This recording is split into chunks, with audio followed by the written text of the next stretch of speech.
আপনি কি কখনো এমন অবস্থায় পড়েছেন যেখানে আপনি কারো নাম বা কোনো জায়গার নাম মনে করার চেষ্টা করছেন কিন্তু কিছুতেই মনে পড়ছে না? অনেকেই বলে থাকে যে বয়সের সাথে সাথে আমাদের স্মৃতিশক্তি লোপ পায়, এমনকি যুক্তি দেওয়ার সক্ষমতাও কমে আসে। তবে আশার কথা হচ্ছে মস্তিষ্কের কার্যক্ষমতা ফিরিয়ে আনা যায়। কিছু মানসিক চর্চা আর কৌশলের মাধ্যমে মস্তিষ্ককে আবার শার্প করা সম্ভব। আজকের ভিডিওতে থাকছে মস্তিষ্কের কার্যক্ষমতা বাড়িয়ে নেওয়ার 8টি কৌশল। দেখে নিন, শিখুন আর কাজে লাগান। চ্যানেলটি সাবস্ক্রাইব করে পাশে থাকা বেল আইকনটি ক্লিক করুন। 1. সঠিক খাবার খান। আপনি যে পরিমাণ শক্তি ও গ্লুকোজ গ্রহণ করেন তার 20% সরাসরি আপনার মস্তিষ্কে যায়।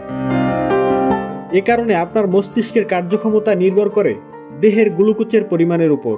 আপনার দেহের গ্লুকোজের মাত্রা যদি নিয়ন্ত্রণে না থাকে তাহলে আপনার মন ও মস্তিষ্ক অনেকটাই কুয়াশা আচ্ছন্ন বা ঝাপসা মনে হতে পারে। আমরা যখন পছন্দের খাবার খাই তখন আমাদের মস্তিষ্কে ডোপামিন নামে এক ধরনের রাসায়নিক নির্গত হয়। এর কারণে আমরা খাবার খাওয়ার সময় শান্তি অনুভব করি। কিন্তু শুধু মস্তিষ্কের ক্ষুধা মেটালেই চলে না, পেটের ক্ষুধাও মেটানো দরকার। মানুষের পরিপাকতন্ত্রে প্রায় 100 ট্রিলিয়ন অণুজীব থাকে। এরা স্নায়ু ব্যবস্থার মাধ্যমে মস্তিষ্কের সাথে যুক্ত থাকে। আর তাই মস্তিষ্ককে সুস্থ রাখতে হলে এসব অণুজীবের একটা ভারসাম্য রাখতে হয়। পেটকে বলা হয় দ্বিতীয় মস্তিষ্ক। স্বাস্থ্যকর ও বৈচিত্র্যপূর্ণ খাবার এসব অণুজীবের মাত্রা ঠিক রাখে এবং মস্তিষ্ককে সুস্থ রাখে। মস্তিষ্কের কোষ চর্বি দিয়ে গঠিত, তাই খাবার থেকে চর্বি একেবারে বাদ দেওয়া ঠিক নয়। বিভিন্ন রকমের বাদাম, বীজ, অ্যাভোকাডো, মাছ, রোজমেরিও ও হলুদ থেকে প্রাপ্ত ফ্যাটি অ্যাসিড মস্তিষ্কের জন্য ভালো। একই সাথে একা একা না খেয়ে অনেকের সাথে মিলিয়ে খাবার চেষ্টা করুন। সামাজিকরণ আপনার মস্তিষ্ককে স্বাস্থ্যকর খাবারের সুফল বাড়িয়ে দেয়। 2. ব্যায়াম। এটা আসলেই সত্যি, আমরা শরীরচর্চা বা ব্যায়াম করলে আমাদের মস্তিষ্কের উন্নতি ঘটে। ব্যায়ামের কারণে মস্তিষ্কের সাইন্যাপসিস বা যে অংশে দুটি কোষের নিউরনের মাধ্যমে স্নায়বিক বৈদ্যুতিক স্পন্দন আদান প্রদান ঘটে তা বেড়ে যায়।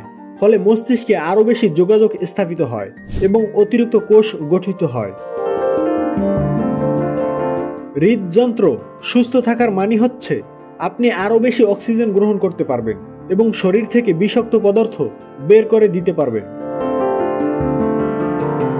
আর আপনি যদি বাসার বাইরে বা খোলা জায়গায় শরীরচর্চা করেন তাহলে সেটি আরও বেশি ভালো, কারণ এতে করে আপনি বেশি পরিমাণে ভিটামিন ডি শোষণ করতে পারবেন।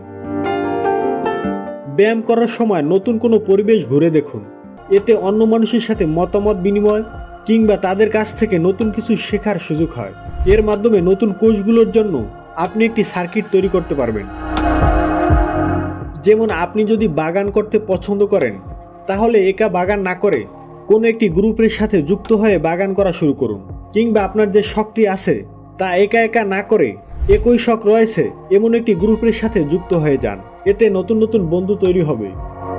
শুধু মনে রাখবেন, আপনাকে একটি ভালো সময় কাটাতে হবে। কোনো কিছু শেয়ার করার ইচ্ছা বা ভাগাভাগি করার ইচ্ছা মস্তিষ্কে সামাজিক মিথস্ক্রিয়া ও ব্যায়ামের উপকারিতা বাড়িয়ে দেয়। 3. চলতি পথে মুখস্থ করা।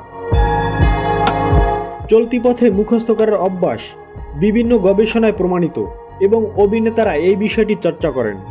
বলা হয় যে আপনি চলার পথে যদি নতুন কোনো শব্দ বা নতুন কিছু শেখার চেষ্টা করেন তাহলে সেটি বেশি মনে থাকে। ভবিষ্যতে যদি আপনাকে কোনো প্রেজেন্টেশন বা কোনো বক্তব্য দিতে বলা হয় তাহলে আপনি হাঁটতে হাঁটতে সেটি পরে দেখতে পারেন। 4.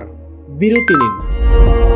কিছু চাপ বা স্ট্রেস থাকাটা সবসময় দরকার, কারণ এটি আমাদের জরুরি অবস্থায় দ্রুত প্রতিক্রিয়া দেখাতে সহায়তা করে। এটি কর্টিসল নামে এক ধরনের হরমোনের নিঃসরণকে সহায়তা করে, যা সাময়িকভাবে আমাদেরকে উজ্জীবিত করে এবং কোনো কিছুর উপর মনোযোগ দিতে সাহায্য করে।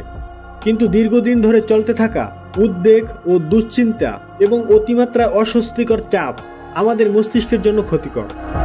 আর এ কারণেই সময় মতো বিরতি নিন এবং আমাদের মস্তিষ্ককে বিশ্রাম দেওয়াটা জরুরি। তাই সবকিছু থেকে সাময়িকভাবে বিচ্ছিন্ন হয়ে বিরতি নেওয়া অর্থ হচ্ছে আপনি আপনার মস্তিষ্কের ভিন্ন একটি অংশ ব্যবহার করছেন। আমাদের মস্তিষ্কে স্বাভাবিকভাবে একটি নিউরাল নেটওয়ার্ক থাকে, যার কাজ হচ্ছে মানুষকে কল্পনা করার ক্ষমতা বা দিবা স্বপ্ন দেখার সক্ষমতা দেয়। স্মৃতি ধরে রাখার জন্য এটা খুবই গুরুত্বপূর্ণ। সবকিছু থেকে বিচ্ছিন্ন হয়ে বিরতি নেওয়ার মাধ্যমে আমরা আমাদের মস্তিষ্কের এই অংশকে সক্রিয় করি এবং সেটিকে কাজ করার সুযোগ করে দেই। যদি আপনার সবকিছু থেকে বিচ্ছিন্ন হওয়া এবং মস্তিষ্ককে শান্ত করাটা কঠিন মনে হয়, তাহলে ধ্যান করার মতো কিছু পদ্ধতি অনুসরণ করে দেখতে পারেন। ধ্যান স্ট্রেস হরমোনের মাত্রাকে নিয়ন্ত্রণে আনতে সাহায্য করে, অথবা নামাজ পড়তে পারেন। 5. নতুন চ্যালেঞ্জ নিন। মস্তিষ্কের ক্ষমতা বাড়ানোর একটি ভালো উপায় হচ্ছে একে কোনো একটা চ্যালেঞ্জ দেওয়া, যেমন নতুন কিছু শেখা, আর্ট ক্লাসে অংশ নেওয়া কিংবা নতুন কোনো ভাষা শেখার মতো কাজ আপনার মস্তিষ্কের স্থিতিস্থাপকতা বাড়ায়। এর অংশ হিসেবে আপনি আপনার পরিবার কিংবা বন্ধুদের সাথে মিলে কোনো একটি গেম শুরু করতে পারেন। এটা শুধু আপনার জন্য একটি চ্যালেঞ্জই হবে না, অন্যদের সাথে প্রতিযোগিতার মানে হচ্ছে আপনার সামাজিক মিথস্ক্রিয়া বাড়বে, আর সামাজিক মিথস্ক্রিয়ার মাধ্যমে চ্যালেঞ্জ মোকাবেলা করাটা মস্তিষ্কের সক্ষমতা বাড়াতে সাহায্য করে। 6. গান শুনুন। সঙ্গীত মস্তিষ্ককে অসাধারণ উপায়ে উদ্দীপ্ত করে। আপনি যদি গান শোনার সময় কিংবা বাদ্যযন্ত্র বাজানোর সময় কারো মস্তিষ্কের চিত্র দেখেন, তাহলে দেখবেন যে তার মস্তিষ্কের সব অঙ্গ প্রত্যঙ্গ সক্রিয় হয়ে উঠেছে। গান সাধারণ বোধশক্তি ও স্মৃতিকে শক্তিশালী করে। উদাহরণ হিসেবে বলা যায়, ডিমেনশিয়া আক্রান্ত রোগীরাও সবার শেষে যা ভুলে যায় তা হচ্ছে গান। তাই নিজে গান করুন বা গান শুনুন। এক্ষেত্রে আপনি ইসলামিক সঙ্গীত বা গজলও চর্চা করতে পারেন। 7. পড়া এবং ঘুম। আপনি যদি দিনের বেলায় বই পড়েন, তাহলে আপনার মস্তিষ্কের স্নায়ুকোষগুলোর মধ্যে এক ধরনের সংযোগ স্থাপিত হয়, আর আপনি যখন ঘুমিয়ে যান তখন ওই সংযোগ শক্তিশালী হয় এবং আপনি যা শিখছেন তা স্মৃতিতে পরিণত হয়। এ কারণে স্মৃতির জন্য ঘুম খুবই গুরুত্বপূর্ণ বিষয়। তাই আপনি যদি কাউকে ঘুমানোর আগে কোনো কিছু মুখস্থ করতে দেন, তাহলে সে পরের দিন সকালেও সেটি ভালোভাবে মনে করতে পারবে। কিন্তু কাউকে যদি আপনি সকালে কোনো কিছু মুখস্থ করতে দেন এবং সন্ধ্যায় সেটি মনে করতে বলেন, তাহলে তারা সেটি তেমন ভালোভাবে মনে করতে পারবে না। তাই আপনি যদি কোনো পরীক্ষার জন্য প্রস্তুতি নিতে থাকেন, তাহলে ঘুমোতে যাওয়ার আগে প্রশ্নের উত্তরগুলো মাথায় একবার জ্বালিয়ে নিন। আর আপনি যদি কোনো বেদনাদায়ক ঘটনার শিকার হয়ে থাকেন, তাহলে ঘুমোতে যাওয়ার আগে সেটি মনে করা থেকে বিরত থাকুন, কারণ তাহলে এটি আপনার ওই স্মৃতিকে শক্তিশালী করতে পারে এবং এই সম্পর্কিত নেতিবাচক আবেগ বাড়াতে পারে। একই কারণে ঘুমাতে যাওয়ার আগে ভয়ঙ্কর মুভি কিংবা গল্প শোনা থেকে বিরত থাকুন। এর পরিবর্তে দিনের বেলায় আপনি যেসব ভালো বা সুখকর অভিজ্ঞতা অর্জন করেছেন সেগুলো মনে করার চেষ্টা করুন, যাতে করে আপনার মস্তিষ্ক ওই ভালো স্মৃতিতে আটকে থাকে। 8. ভালোভাবে জেগে উঠুন।